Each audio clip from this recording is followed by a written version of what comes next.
ETV news కు స్వాగతం. ముఖ్యాంశాలు. విజయవాడలో క్రమంగా తొలగుతున్న వరద, సహాయక చర్యలు మరింత ముమ్మరం, బుడమేరు గట్లు మరింత పటిష్టం చేయిస్తున్న ప్రభుత్వం.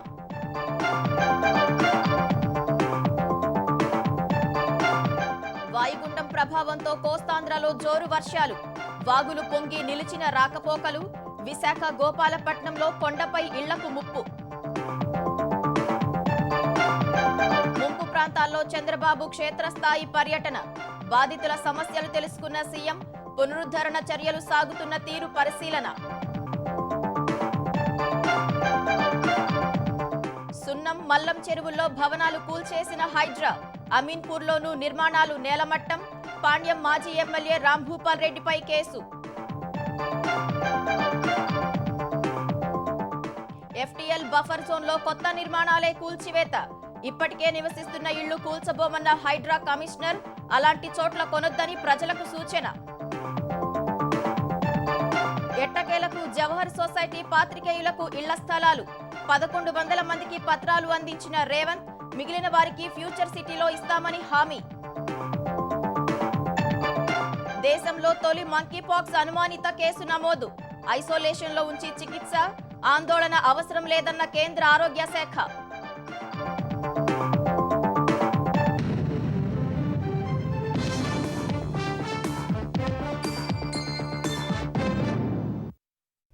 బుడమేరు వరద ఉధృతి తగ్గడంతో విజయవాడలో వారం రోజులుగా ముంపులో ఉన్న కాలనీలు ఇప్పుడిప్పుడే బయటపడుతున్నాయి.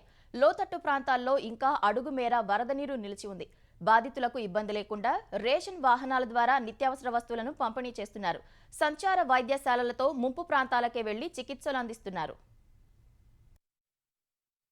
ప్రభుత్వం బుడమేరు కాలువకు పడిన గండ్లను పోడ్చడంతో విజయవాడకు వరద ఉధృతి చాలా వరకు తగ్గింది. వారం రోజులుగా జలదిగ్బంధంలోనే మగ్గిన భవానీపురం, సితారా సెంటర్, విద్యాధరపురంలో క్రమంగా నీరు తగ్గుతోంది. Jakkampudi colony, YSR colony, Rajarajeswaripeta, milk project ప్రాంతంలో పరిస్థితి మెరుగైంది. సింగనగర్, పాయకాపురం, కండ్రిగ ప్రాంతాల్లో రోడ్లపై నీరు తగ్గింది. కొన్ని ప్రాంతాల్లో పాదాలు తడిసేంత వరద నీరు నిలిచి ఉంది. వాంబే కాలనీలో క్రమంగా వరద తగ్గుతోంది. పారిశుద్ధ్య పనులను మున్సిపల్ కార్మికులు ముమ్మరం చేశారు. కాలనీల్లో బ్లీచింగ్ చల్లే ప్రక్రియ చురుగ్గా సాగుతోందని అధికారులు వెల్లడించారు. ముంపు ప్రాంతాల్లో ప్రజలు అనారోగ్యం బారిన పడకుండా 108, 104 సంచార వాహనాలతో ప్రభుత్వం చికిత్సలు అందిస్తోంది. వైద్య సిబ్బంది ఇంటింటి సర్వే చేపట్టి సేవలందిస్తున్నారు.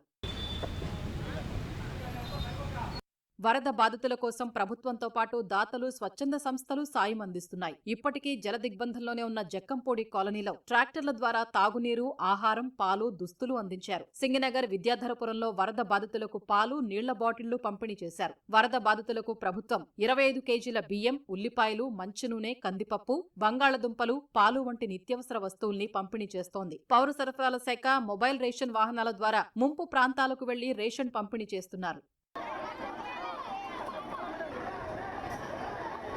విజయవాడ ముంపు ప్రాంతాల్లో మంత్రులు నారాయణ, కొండపల్లి శ్రీనివాస్, సవిత, డోలా వీరాంజనేయ స్వామి, మనోహర్ పర్యటించారు. ఆహారం పంపిణీ, తాగునీటి సరఫరా, వైద్య సేవలపై బాధితులను అడిగి ఆరా తీశారు. పాత రాజరాజేశ్వరిపేటలో మంత్రి సవిత ఇంటింటికి వెళ్లి ఆహారం, పాలు, నీరు పంపిణీ చేశారు. గుంటుపల్లిలో వరద బాధితులకు మంత్రి నాదన్ల మనోహర్ నిత్యావసరాలు అందించారు. జక్కంపూడి కాలనీలో మెడికల్ క్యాంపును మంత్రి డోలా సందర్శించారు. వరద ప్రభావిత ప్రాంతాల్లో ఇప్పటి వరకు 2,70,000 విద్యుత్ కనెక్షన్లను పునరుద్ధరించామని ఏపీ విద్యుత్ శాఖ మంత్రి గొట్టిపాటి రవికుమార్ తెలిపారు. మరో 7,000 కనెక్షన్లు పెండింగ్ లో ఉన్నాయన్నారు. విద్యుత్ పునరుద్ధరణ చర్యలకు వరద నీరు ఆటంకంగా మారిందన్నారు.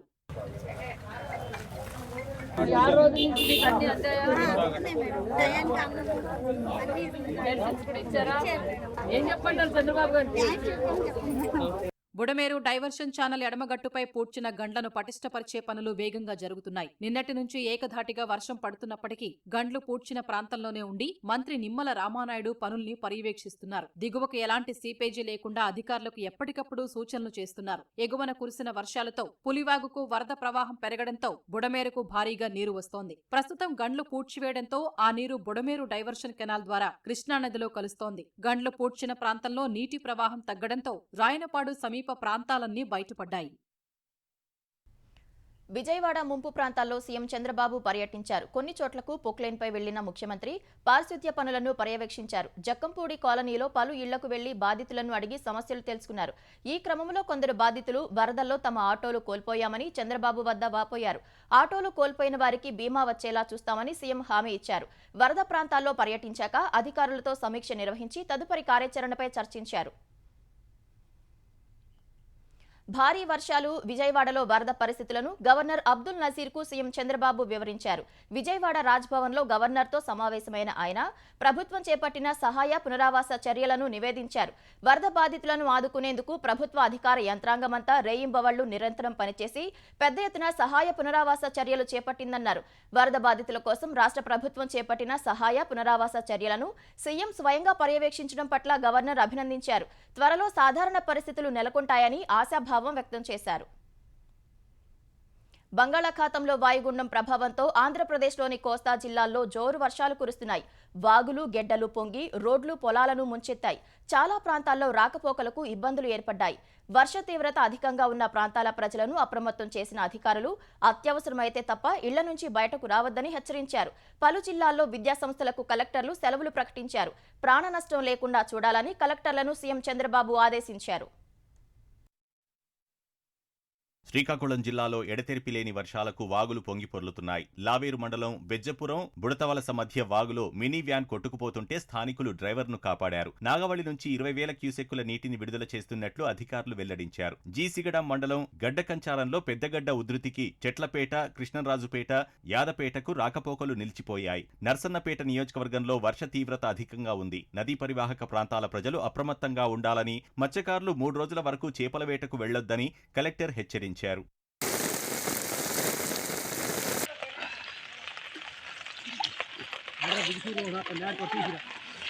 విజయనగరం జిల్లా బొబ్బిలి మండలం వేగావతిపై కాజ్వే కొట్టుకుపోయి ఆంధ్ర, ఒడిశా మధ్య రాకపోకలకు అంతరాయం ఏర్పడింది. పెంట ఛానల్కు గండిపడి అరటి తోటలు, వరి పొలాలు నీట మునిగాయి. పారది వంతెన వద్ద కాజ్వే దెబ్బతిని రాకపోకలు నిలిచాయి. పాయన్నగెడ్డ, ఆకులగెడ్డ ధాటికి లోతట్టు ప్రాంతాల్లోకి నీరు చేరింది. మడ్డువలస జలాశయం 6 గేట్లు ఎత్తి 16,000 క్యూసెక్కుల నీటిని విడుదల చేస్తున్నారు. తాటిపూడి నిండుకుండలా మారింది. విజయనగరంలో కోమటి చెరువు నిండడంతో అయ్యన్నపేట రోడ్డుపై వరద ప్రవహిస్తోంది. మన్యం జిల్లాలోనూ జోరు వానలు పడ్డాయి.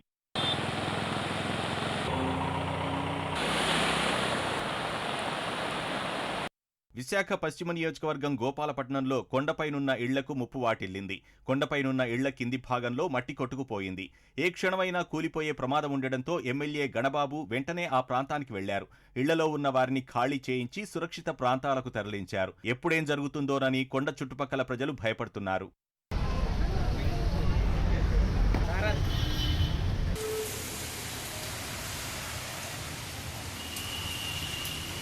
అల్లూరి జిల్లాలో రాజవొమ్మంగి, మారేడుమిల్లి, అరకులోయ, పాడేరు మండలాల్లో వాన తీవ్రత కనిపిస్తోంది.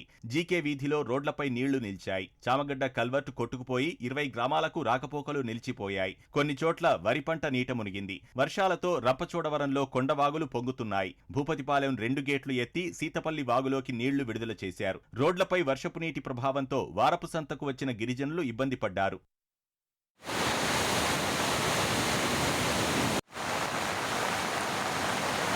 ఏలూరు జిల్లా జంగారెడ్డిగూడెంలో జోరు వర్షం కురిసింది. ఎర్రకాలువకు వరద పోటెత్తడంతో 3,000 క్యూసెక్కులకు పైగా నీటిని విడుదల చేస్తున్నారు.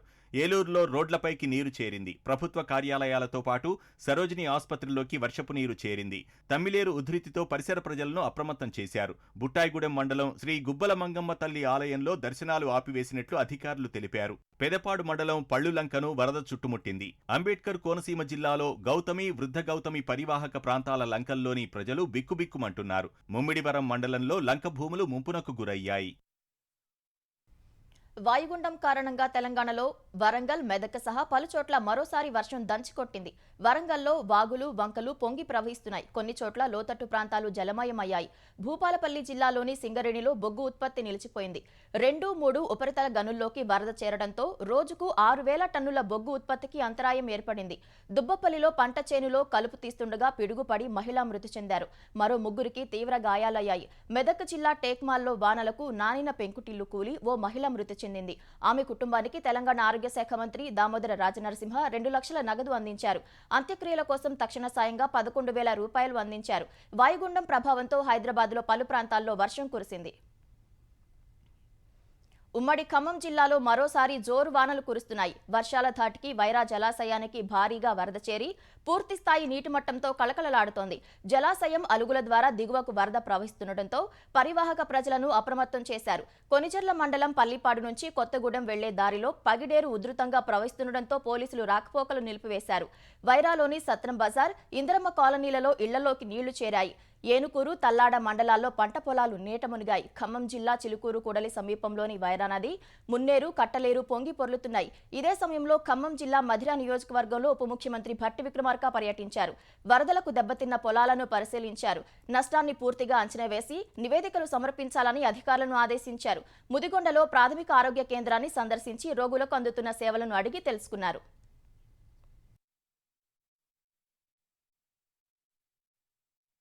మున్నేరు వరదలో సర్వం కోల్పోయిన బాధితులను అన్ని విధాలా ఆదుకుంటామని కేంద్ర బొగ్గు గనుల శాఖ మంత్రి కిషన్ రెడ్డి హామీ ఇచ్చారు. ఖమ్మం జిల్లాలో వరద ప్రభావిత ప్రాంతాల్లో మంత్రి పొంగులేటి శ్రీనివాసరెడ్డి ఎంపీలతో కలిసి ఆయన పర్యటించారు. వరద ప్రభావం గురించి బాధితులను అడిగి తెలుసుకున్న కేంద్ర మంత్రి వారికి బియ్యం, నిత్యావసర వస్తువులతో పాటు రగ్గులు పంపిణీ చేశారు. ఆ తర్వాత పునరావాస శిబిరాలను సందర్శించారు. కేంద్ర సహకారం, సాయం తెలంగాణ ప్రభుత్వం ఎప్పుడూ ఆశిస్తుందని మంత్రి పొంగులేటి శ్రీనివాసరెడ్డి చెప్పారు. జాతీయ విపత్తుగా ప్రకటించి ఆదుకోవాలని విజ్ఞప్తి చేశారు. ప్రకృతి సృష్టించిన వైపరీత్యాన్ని రాజకీయాలకు అతీతంగా అందరం కలిసికట్టుగా ఎదుర్కొందామని కిషన్ రెడ్డి పిలుపునిచ్చారు. SDF నిధులు రాష్ట్ర ప్రభుత్వం దగ్గర ఉన్నాయి. అవసరమైన నిధులు కేంద్రం కూడా సమకూరుస్తుంది. కాబట్టి ముందుగా మా రాష్ట్ర ప్రభుత్వం తరఫున వెంటనే ఈ యొక్క బాధితులను ఆదుకోవాల్సినటువంటి అవసరం ఉంది. ఇప్పటికే వాళ్ళు రాష్ట్ర ప్రభుత్వ అధికారులు వివరాలు సేకరించారు. ఇంకా పూర్తి స్థాయి వివరాలు సేకరించి వాళ్ళకు ఆర్థిక సాయం చేయడము, వాళ్ళకు కావలసినటువంటి నిత్యావసర సరుకులు అందించడము, వాళ్ళకు ఒక విశ్వాసం కల్పించడం, ఆ ఇళ్లలో ఇండ్లు కోల్పోయినటువంటి వాళ్లకు తాత్కాలికమైనటువంటి షెల్టర్ గాని, ఆ తర్వాత కావలసినటువంటి వసతి ఎక్కడ ఏర్పాటు చేస్తామనేటువంటిది కూడా ప్రభుత్వం చర్చించాల్సిన అవసరం ఉంది. ఖమ్మం జిల్లా పాలేరు నియోజకవర్గంలో వచ్చిన భారీ వరదకు అటు పంట పొలాలు, ఇటు ఇళ్లు దెబ్బతిన్నాయి. వరద మిగిల్చిన నష్టాన్ని చూసి రైతులు కంటతడి పెడుతున్నారు. పాలేరు వాగు పక్కన ఉన్న పంట పొలాలు ఇసుకతో నిండిపోయాయి. ఎవరి పొలం ఎక్కడ ఉందో తెలియని విధంగా ఇసుక దిబ్బలు ఏర్పడ్డాయి. పెట్టుబడులు పెట్టి సాగు చేసిన పొలాలు నీటిపాలు కావడంతో రైతులు దిక్కుతోచని స్థితిలో ఉన్నారు. ప్రభుత్వం సాయం చేసి ఆదుకోవాలని, లేకుంటే వ్యవసాయం చేయలేని పరిస్థితిలో ఉన్నామని రైతులు ఆవేదన వ్యక్తం చేశారు. ఆ పంట వేసి 25 రోజులు అవుతుంది. 3 లక్షల రూపాయలు పెట్టుబడి అయిందండి. అప్పు తీసుకొచ్చి వడ్డీల మీద వడ్డీలు తీసుకొస్తున్నాం, కానీ ఇంతవరకు 2 సంవత్సరాల మించి ఎటువంటి ఆదాయం కూడా రాకుండా అప్పుల పాలైనండి. ఇటు చూస్తేనేమో పొలం అంతా కొట్టుకుపోయింది, అటు చూస్తేనేమో ఇల్లంతా మునిగిపోయిందండి. పచ్చటి పొలం అంతా ఎడారి లెక్క మార్చేసిందండి. రాళ్ళు, ఇసుక తప్ప ఏం లేదండి. అలా అసలు మా భూమి అంతా ఎప్పుడు బాగుపడుతుందో, మేము ఎట్లా బతకాలి సార్? మీరు ఆదుకోకపోతే మాత్రం మేము బతకలేవండి. మేము అసలు అర్హులైన ప్రతి జర్నలిస్టుకు న్యాయం చేస్తానని ముఖ్యమంత్రి రేవంత్ రెడ్డి భరోసా ఇచ్చారు. పాత్రికేయుల సమస్యలు పరిష్కరించే బాధ్యత తమ ప్రభుత్వానిదని స్పష్టం చేశారు.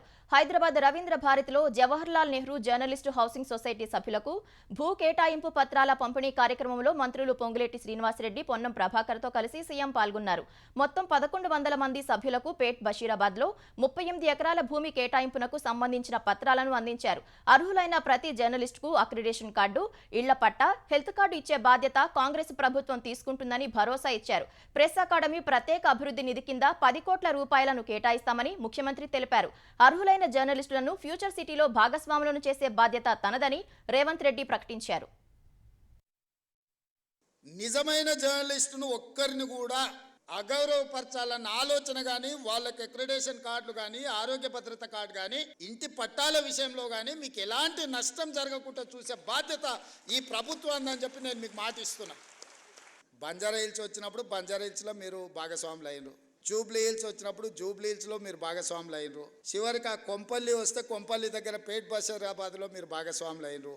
ఇప్పుడు మా తెలంగాణ రాష్ట్ర ప్రభుత్వం ఫ్యూచర్ సిటీ తెచ్చుకుంటుంది కదా, డెఫినెట్గా ఫ్యూచర్ సిటీలో మీరు భాగస్వాములు అవుతారు. ఎవరైతే రాదేమో అనే బాధలో కానీ ఆందోళనలో కానీ ఉన్నవాళ్ళు ఎవరు బాధపడకండి, ఆందోళన చెందకండి. అర్హులైన వాళ్ళందరినీ కూడా ఫ్యూచర్ సిటీలో భాగస్వాములను చేసే బాధ్యత నాది. హైదరాబాద్లో అక్రమ నిర్మాణాలపై మరోసారి హైడ్రా దూకుడు పెంచింది. వరదల తీవ్రతతో కొన్ని రోజుల విరామం ఇచ్చిన హైడ్రా ఇవాళ మాదాపూర్ సున్నం చెరువు, దుండిగల్, మల్లంపేట, కత్వా చెరువు పరిధిలోని నిర్మాణాలను నేలమట్టం చేసింది. చెరువుల ఎఫ్టీఎల్ బఫర్ జోన్ పరిధిలోని కొత్త నిర్మాణాలను మాత్రమే కూలుస్తున్నామని హైడ్రా కమిషనర్ ఏవి రంగనాథ్ స్పష్టం చేశారు. చెరువుల పరిధిలో ఇప్పటికే ఉన్న ప్రజల నివాసాలను కూల్చబోమని హామీ ఇచ్చారు.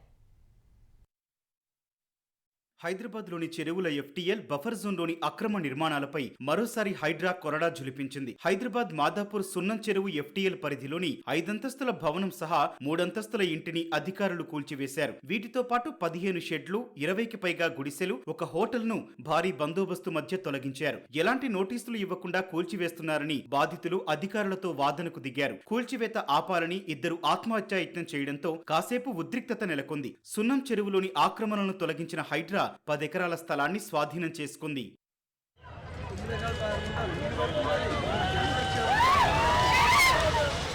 దుండిగల్ పురపాలక సంఘం పరిధి మల్లంపేట కత్వా చెరువులోని ఆక్రమణలను హైడ్రా కూల్చివేసింది. కత్వా చెరువు ఎఫ్టీఎల్ బఫర్ జోన్లో భావన క్రిప్స్ విల్లాస్ పేరుతో 26 అక్రమ విల్లాలు ఉన్నట్లు నిర్ధారించారు. నిర్మాణ దశలో ఉన్న 11 విల్లాలను నేలమట్టం చేశారు. మరో 10 విల్లాల్లో ఇటీవలే గృహప్రవేశం చేసి కుటుంబాలు నివసిస్తుండగా వాటి కూల్చివేత సందిగ్ధంలో పడింది. బఫర్ జోన్ పరిధిలో నిర్ధారించిన ఒక విల్లా యజమాని ఇల్లు ఖాళీ చేసేందుకు నిరాకరించగా హైడ్రా సిబ్బంది ఇంట్లోకి వెళ్లి సామాగ్రిని బయటకు తీసుకొచ్చారు. తర్వాత ఉన్నతాధికారుల ఆదేశాల మేరకు ఆయనకు 2 వారాల గడువిచ్చారు.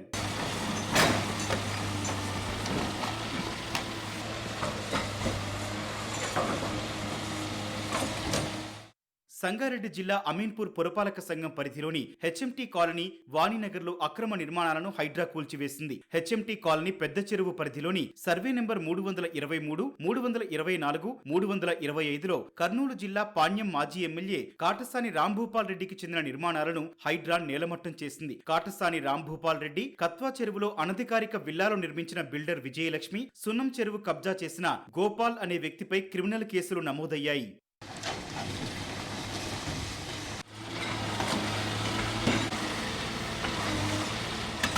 చెరువుల ఎఫ్టీఎల్ బఫర్ జోన్ పరిధిలోని కొత్త నిర్మాణాలను మాత్రమే కూలుస్తున్నామని హైడ్రా కమిషనర్ ఏవి రంగనాథ్ స్పష్టం చేశారు. నిర్మాణ దశలో ఉన్న వాటిని నేలమట్టం చేస్తామన్నారు. చెరువుల పరిధిలోని ఇప్పటికే ఉన్న ప్రజల నివాసాలను కూల్చబోమని హామీ ఇచ్చారు. చెరువుల పరిధిలోని స్థలాలు, ఇళ్లను కొనుగోలు చేయొద్దని ప్రజలకు రంగనాథ్ విజ్ఞప్తి చేశారు.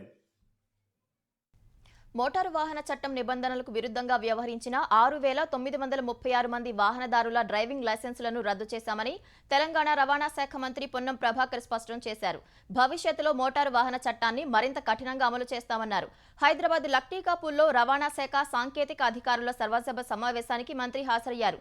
Drunk and drive, signal jumping, supreme court మార్గదర్శకాలు ఉల్లంఘించిన వారిపై కఠిన చర్యలు ఉంటాయని ప్రభాకర్ హెచ్చరించారు. కేంద్ర వాహన చట్టాన్ని తెలంగాణలోనూ అమలు చేస్తున్నామని ఆయన తెలిపారు.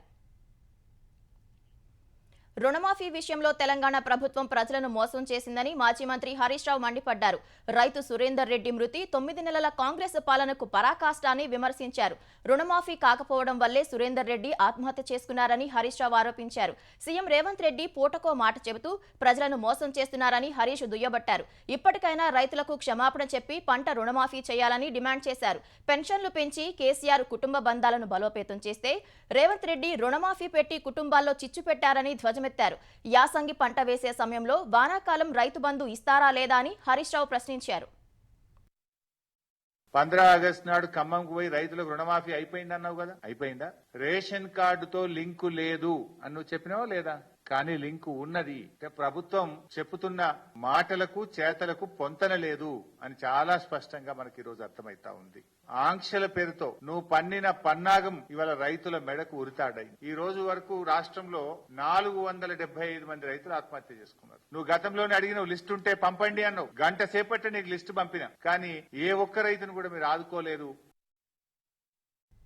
రాజమహేంద్రవరం శివారు ప్రాంతంలోనే చిరుత తచ్చాడుతోందని తూర్పుగోదావరి జిల్లా డివిజనల్ ఫారెస్ట్ అధికారి భరణి తెలిపారు. దివాను చెరువు వద్ద ఆటోనగర్ గోడపై రాత్రి తిరిగినట్లు సమాచారం అందిందని చెప్పారు. మగ చిరుతగా గుర్తించామని, రిజర్వ్ ఫారెస్టులో పందులు, పరిసర గ్రామాల్లో కుక్కలతో పాటు సమృద్ధిగా ఆహారం ఉంటుందని అన్నారు. చిరుత జాడ కనిపెట్టేందుకు 50 ట్రాప్ కెమెరాలు, 4 బోన్లు ఏర్పాటు చేశామని వివరించారు. చుట్టుపక్కల గ్రామాల ప్రజలు, ముఖ్యంగా రైతులు రాత్రి వేళల్లో పొలాల్లో పడుకోవద్దని, ఉదయాన్నే ఒంటరిగా రావద్దని, ఇళ్ల వద్ద లైట్లు వేసుకోవాలని డిఎఫ్ఓ భరణి విజ్ఞప్తి చేశారు. ముఖ్యమంత్రి చంద్రబాబు పిలుపు మేరకు విజయవాడ వరద బాధితుల సహాయం కోసం సీఎం సహాయ నిధికి పెద్ద ఎత్తున విరాళాలు అందుతున్నాయి. ఆంధ్రప్రదేశ్ పోలీస్ అధికారుల సంఘం 11,12,50,000 విరాళాన్ని ఇచ్చింది.